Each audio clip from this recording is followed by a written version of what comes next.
Itu pentingnya saksi, Pak. Kalau nggak ada saksi, semua orang bebas bisa bilang saya dapat wahyu dari Tuhan, saya dapat wahyu dari Tuhan. Semua orang aja bisa bilang gitu. Misalkan sekarang saya hidup, saya bilang Tuhan Tuhan Allah berbicara kepada saya untuk meneruskan agama X. Saya penyempurnaan agama X misalkan. Terus bagaimana orang tahu itu benar?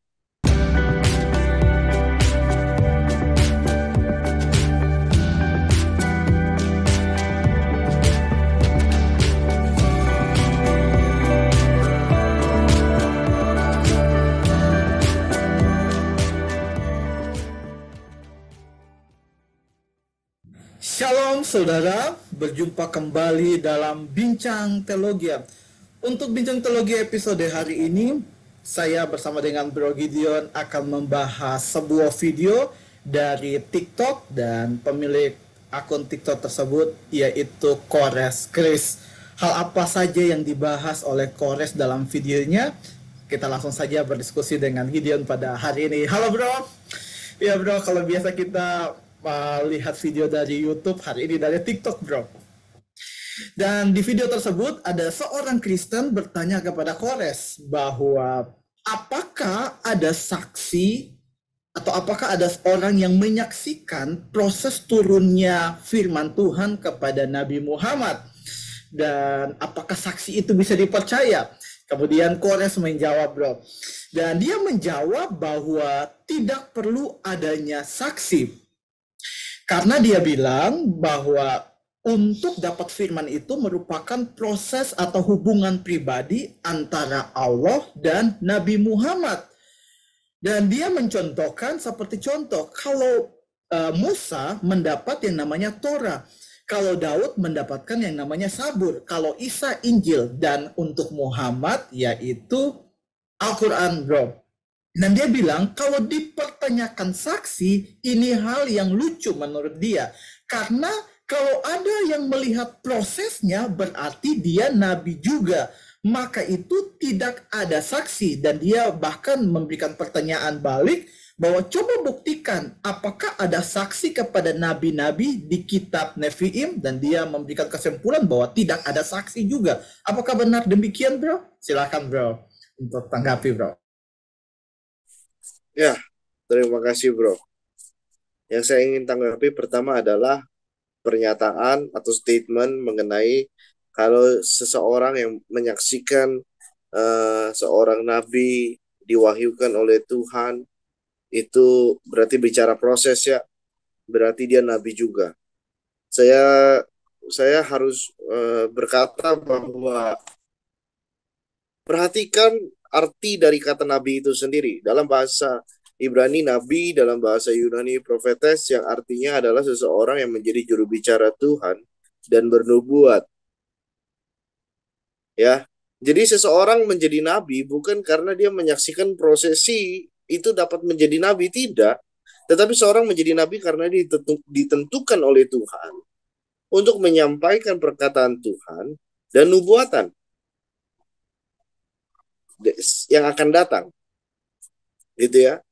Maka kalau kita lihat juga, Musa diberi Torah, Daud diberi Zabur yang sering dikenal Mazmur. Saya mau tanya deh, Anda tahu nggak sih bahwa Mazmur itu tidak ditulis oleh Daud saja? Loh, gimana ya? Musa dikasih Torah. Yang mana Torah? Torah ada berapa? Atau yang Musa tuliskan adalah Pentatuk. Nah, itu jangan asal bicara dulu lah. Tetap bagaimanapun menyembah di bawah satu Allah, yaitu Yahweh. Daud yang Daud yang Daud sembah adalah Yahweh. Allah yang Musa sembah adalah Yahweh. Ya, itu jelas sekali. Jadi nggak bisa disamaratakan dengan dua itu nggak bisa disamaratakan dengan Nabi Muhammad, karena Nabi Muhammad bukan percaya kepada Yahweh. Jadi nggak masuk gitu. Dia punya omongan nggak masuk. Ya. Lalu intinya untuk yang pertama tadi adalah seseorang menjadi nabi itu bukan karena prosesinya. Oh, melihat lalu bisa jadi nabi, tidak, ditentukan oleh Tuhan. Saksi yang menyaksikan, tentu kalau saya nggak usah jauh bilang Nafim, yang jauh-jauh Anda baca Yesaya 53. Yesaya berbicara pada saat itu Anda boleh ragukan ya. Tapi waktu pada saat Yesus datang dan apa yang dinubuatkan itu terjadi, siapa saksinya? Saksinya adalah orang-orang yang telah belajar tulisan Yesaya dan mengerti penggenapannya adalah Yesus. Itulah saksinya. Maka dikatakan murid-murid adalah saksi Kristus. Kisah Rasul 1 ayat 8. Kenapa? Ya karena mereka menyaksikan bahwa apa yang dinubuatkan oleh Nabi Yesaya itu disaksikan. Jadi disaksikan itu bukan bicara proses aja. Tapi bicara sesuai dengan apa yang dituliskan di dalam Ulangan 18 ayat 19 sampai 21 bahwa seorang nabi yang ditentukan oleh Tuhan itu akan bernubuat. Manusia bisa tahu nggak? Susah manusia tahu. Tapi Tuhan bilang apa? Dari mana kamu tahu? Yaitu orang yang bernubuat di dalam nama Yahweh dan itu benar terjadi. Tentu tujuannya sesuai dengan tujuan Yahweh ya. Nggak boleh keluar, nggak boleh bebas. Nggak boleh bebas dong. Ya. Jadi tujuannya sesuai dengan tujuan Yahweh. Nah, maka itulah nabi. Maka Yesaya disebut sebagai nabi karena apa yang dia dikatakan mengenai kematian Yesus pada saat Yesaya 53 bahwa seseorang yang dikirim oleh Tuhan ya sebagai juru selamat manusia itu harus menderita bahkan memang harus menanggung konsekuensi kematian pada manusia yang ada di Kejadian 2 ayat 16 dan 17. Yang mana semua kita berdosa dan kita mengalami kematian. Tapi kita semua kembali mengalami kematian dalam keberdosaan kita. Kita berdosa nggak sempurna. Hanya Yesus mati dalam sempurna. Jadi intinya apa? Intinya kita nggak bisa sampai kita mati pun kita nggak bisa dengan diri kita sendiri, perbuatan kita sendiri masuk surga nggak bisa. Kita butuh Tuhan. Ya. Jadi janganlah putar-putar kata itu. Baliklah ke definisi nabi itu. Bahwa nabi itu apa? Masa orang menyaksikan aja jadi nabi? Dalil dari mana, Pak? Gitu kan? Definisinya dari mana? Ini definisi tulisan dari Ibrani, Aramaik, Yunani yang udah tua-tua sekali. Gitu ya. Ya, seperti itulah. Jadi yang saya tadi ambil adalah Yesaya. Mengenai saksi itu nggak harus yang namanya saksi itu adalah melihat Tuhan bicara sama Yesaya. Enggak usah. Sama seperti Daniel. Ketika Tuhan bicara kepada Daniel mengenai ada 4 binatang. Binatang terakhir digambarkan sebagai kekaisaran Roma. Ada 10 tanduk. Tanduk itu adalah tanduk-tanduk kerajaan di bawah Roma. Ada 3 tanduk yang patah. Nah, itu udah terjadi belum? Itu lihat, ada tahun 900-an Masehi, itu sudah tergenapi. Saksinya siapa? Saksinya ya orang-orang yang ada pada saat itu, ya, yang menyaksikan eh, nubuatan tentang Romawi ini, tentunya yang berada di sekitar Eropa, ya, Eropa, Israel, ya sekitaran situlah. Itu menyaksikan benar apa yang Daniel katakan. Jadi yang saksinya siapa? Penting sekali saksi. Tahun 900 itu dinubuatkan zaman Daniel itu sekitar berapa ratus tahun? Berapa ratus tahun ya sebelum sebelum Masehi. Jauh sekali lah nubuatan itu. Itu tergenapi. Maaf, bukan tahun 900 Masehi, tahun 400-an Masehi. Itu tergenapi.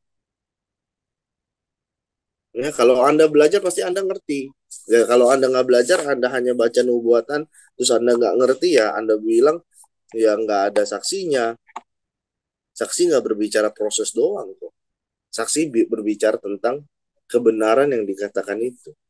Demikian, bro.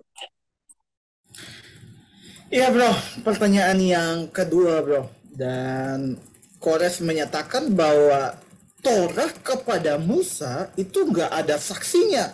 Jadi tiba-tiba sudah ada dua loh batu gitu bro. Gimana bro menanggapi pernyataan ini? Silakan bro. Gini ya, sebelum bangsa Israel menerima dua loh batu, apa yang Tuhan kerjakan pada bangsa Israel untuk keluar dari Mesir? Sudah baca belum itu di Alkitab? Saya tanyakan lagi, apakah itu nggak cukup Tuhan menyatakan dirinya, Tuhan mewahyukan, menyatakan dirinya itu? Apa itu nggak cukup? Waktu Tuhan bilang pada saat tulah ke-10, ambil darah anak domba, oleskan itu di tiang pintu sebagai tanda iman kepada Yahweh. Maka Tuhan Allah akan melewati orang Israel. Anak sulung Mesir yang mati, anak sulung Israel tidak. Itu kan dikatakan sebelum terjadi kejadian itu. Musa berkata untuk di depan, ya, nubuatan yang sangat jangka pendek. Benar, ketika tulah ke-10 itu jalan, mati itu anak-anak sulung itu. Orang Israel, anak-anak sulungnya nggak mati. Ya, itu makanya nabi dari Tuhan pasti perkataannya benar dan sesuai dengan tujuannya Tuhan. Setelah itu Tuhan tuntut lagi keluar. Kalau kita ingat bahwa Firaun keras hati, tidak rela untuk melepas bangsa Israel, dia kejar lagi bangsa Israel. Padahal posisi bangsa Israel itu sudah terperangkap sebelah kanan kiri itu depan lautan, belakang kaki gunung, ya kanan kiri juga kaki gunung. Nah, pegunungan, mau kabur kemana? Sementara Firaun pakai kereta kuda. Ya, maka di situ Tuhan kasih tahu Musa, Musa, berdoalah, angkat tongkatmu, itu terbelah laut. Terbelah laut. Maka itu kenapa orang Israel angkatan pertama yang keluar dari Mesir itu sungguh-sungguh takut kepada Yahweh dan mereka tunduk untuk mengajarkan regenerasi mereka untuk percaya dan beriman kepada Yahweh. Itu sudah cukup nggak sih untuk percaya kepada Tuhan?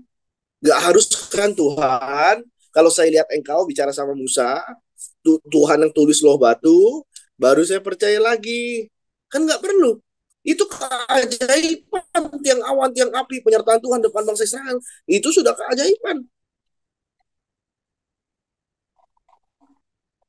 Dan baca coba, ya, di Keluaran, ketika ketika kali yang kedua Musa naik ke Gunung Sinai, Musa turun dengan apa? Dengan muka yang bercahaya itu disaksikan satu bangsa Israel bahwa apa yang Musa tulis itu benar nyatanya. Kalau Musa berbohong pasti sudah ditentang oleh bangsa Israel sendiri tulisannya. Tapi apa yang Musa tulis itu benar. Maka itu dikip dan diajarkan kepada regenerasi. Karena memang itu yang terjadi. Itu pentingnya saksi, Pak. Kalau nggak ada saksi, semua orang bebas. Bisa bilang, saya dapat wahyu dari Tuhan. Saya dapat wahyu dari Tuhan. Semua orang aja bisa bilang gitu. Ya, misalkan saya sekarang saya hidup, saya bilang, Tuhan Tuhan Allah berbicara kepada saya untuk meneruskan agama X. Saya penyempurnaan agama X misalkan. Terus bagaimana orang tahu itu benar? Mungkin nggak sih Tuhan nggak kasih untuk kita tuh berpikir dan mengetahui mana yang benar dari Tuhan dan mana yang bukan dari itu. Ya, jadi saya lagi itu. Ya, dalam proses perjalanan Tuhan sudah tunjukkan banyak sekali. Masa lucu sekali. Bangsa Israel saya harus lihat lagi Tuhan. Supaya saya percaya itu dari engkau. Dua loh batu itu dari engkau. Lucu sekali. Ya, demikian bro. Iya bro, pertanyaan yang terakhir yaitu dia mempertanyakan tentang proses bagaimana firman turun kepada Yehezkel, Yesaya, Yeremia, dan Sakaria, dan juga dia bilang bro, yang paling kocak adalah firman hampiri Elia di goa.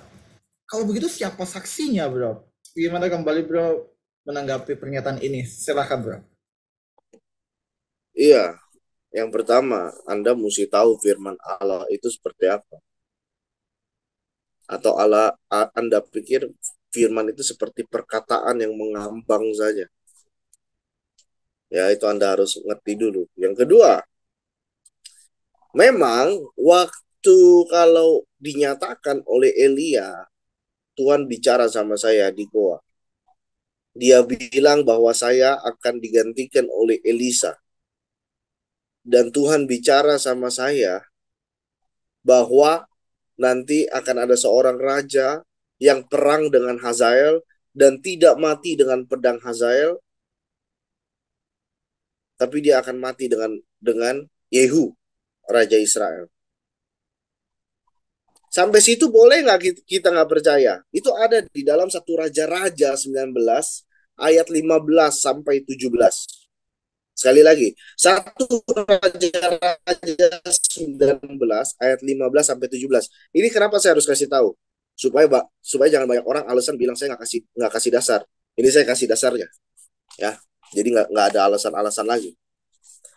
Sampai dalam peristiwa satu Raja-Raja 19 ayat 15 sampai 17, boleh nggak kita meragukan, benar nggak ya, bahwa Nabi Elia itu dikasih tahu oleh Tuhan, dihampiri oleh Tuhan, dikasih tahu? Boleh kita meragukan. Tapi pada saat sudah dua Raja-Raja 9 ayat 14 sampai 25, kita nggak bisa meragukan lagi bahwa pada saat kedua Raja-Raja 9 ayat 14 sampai 25 itu Elia sudah digantikan oleh Elisa, persis seperti apa yang Tuhan katakan pada Elia. Dan bukan itu saja, ada raja yang bernama Yoram yang sedang perang dengan Hazael, tapi dia berhasil lari dari Hazael. Yoram ini adalah raja bagian Israel yang jahat di mata Tuhan. Ya, dia lari akhirnya berhasil lolos dari Hazael. Tapi seperti Tuhan katakan, mati oleh tangan Yehu. Dan itu terjadi benar-benar. Kalau gitu siapa saksi nubuatan itu benar? Semua pasukan yang ada di situ dan orang Israel yang ada pada saat itu. Bahkan Yehu sendiri mengatakan sesuai dengan yang Tuhan firmankan. Jadi kenapa mereka itu meskipun sebandel-bandelnya mereka tidak mau mengkhianati iman mereka kepada Yahweh?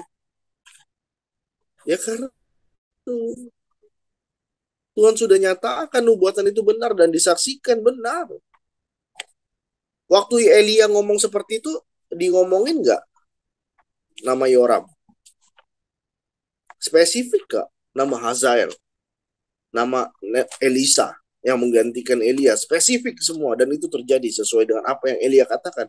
Meski itu jaraknya lumayan jauh loh. Itu jaraknya lumayan jauh. Tapi kalau sesuai dengan ulangan 18, bahwa apa yang Tuhan katakan, sesuai dengan rencananya Tuhan, untuk tujuannya Tuhan, pasti itu terjadi. Dan itu dari Tuhan buat. Ya, maka saksi di goa siapa? Ya saya nggak perlu. Masa sih setiap waktu perlu disaksikan? Ya ada waktu yang orang-orang melihat seperti Musa, orang Israel melihat ada awan, tiang awan, dia di kemah Musa, dan setelah itu Musa mukanya bercahaya, itu disaksikan kan kejadian itu. Ada juga yang memang nggak disaksikan, seperti Tuhan bilang, Musa engkau naik sendiri ke Gunung Sinai. 40 hari 40 malam lamanya tanpa air, tanpa makanan. Turun mukanya dipenuhi dengan kemuliaan Tuhan. Dan itu siapa? Disaksikan oleh seluruh bangsa Israel. Makanya bangsa Israel masih berani bilang, kalau Allah Yahweh itu pembohong, mereka kenapa mati-matian mereka pertahankan meskipun mereka bandel? Kenapa? Ya karena itu mereka saksikan sendiri, bukan prosesnya tapi kebenaran dari segala yang diwahyukan secara spesifik, secara detail. Dan tentunya ada penjelasannya dong. Seperti Yesaya menubuatkan tentang juru selamat yang harus datang, yang harus membayar dengan kematian, ya menjadi juru selamat. Kenapa? Belajarin dulu dari dalam Alkitab. Jangan orang belum belajar, orang udah bilang, ah, kenapa Yesus harus mati? Iya, jangan jangan ngomong dulu gitu, belajar dulu. Ya, itulah pada saat Yesaya menubuatkan itu, ya pada saat itu mereka memang belum melihat. Tapi waktu pada saat zaman Yesus, pelayanan Yesus dan Yesus mati di atas kayu salib, mereka semua yang melihat itu sebagai penggenapan dari nubuatan dan segala yang dikasih tahu harus dari keturunan Daud lah, ya tentunya dari keturunan Daud yaitu dari keturunan Abraham, Ishak, Yakub dan seterusnya. Keturunan Daud sampai kepada Yesus. Yesaya mengatakan begini, Mazmur juga mengatakan ada nubuatannya Mazmur. Ya, meskipun Mazmur bukan kitab nabi, gitu ya. Aduh, ya. Jadi ingat sekali lagi, nggak perlu kita kita harus ini ada waktunya pas mereka menyaksikan, ada waktunya mereka pas nggak menyaksikan. Tapi pada akhirnya bukan itu saja yang penting, tapi kebenaran dan seluruh struktur yang dimaksudkan oleh Tuhan. Sistematikanya itu apa? Gitu ya. Demikian. Ya, thank you bro. Dan sebelum kita mengakhiri perbincangan untuk hari ini, ada yang mau bro sampaikan untuk setiap orang yang mendengarkan video ini? Silahkan bro. Ya, yang saya ingin sampaikan ya secara sederhananya sebagai orang Kristen kembali kita perlu sangat melatih diri kita sendiri untuk belajar mendalami firman Tuhan, menyelidiki Alkitab seperti kata Petrus katakan, kita harus siap sedia kapan waktunya memang jika ditanya kita dapat menjawab dan menjelaskan, kita dapat memberikan pengertian. Jadi kalau kita nggak melatih diri kita untuk mengerti apa yang Tuhan firmankan, nanti kita kesesat juga, gitu ya. Jadi nanti ditanya-tanya nggak ngerti ya, malah pusing kan, gitu. Ya memang sebagai orang Kristen ya harus wajib karena sudah jelas sekali secara sistematik ya dan sebagainya poin-poin major teologi itu rapi sekali di dalam Alkitab. Ya memang orang Kristen harus belajar itu. Kalau non Kristen tidak mengerti wajar karena mereka tidak belajar itu. Tapi orang Kristen harus melatih diri untuk belajar itu. Ya, demikian bro. Terima kasih. Ya, thank you bro untuk hari ini sudah menjawab setiap pertanyaan. Dan untuk setiap Bapak Ibu Saudara, jangan lupa untuk share video ini supaya semakin banyak orang bisa belajar dari video ini. Dan Bapak Ibu Saudara boleh bertanya dan dapat menuliskannya pada kolom komentar. Sampai ketemu di video selanjutnya. Tuhan Yesus memberkati.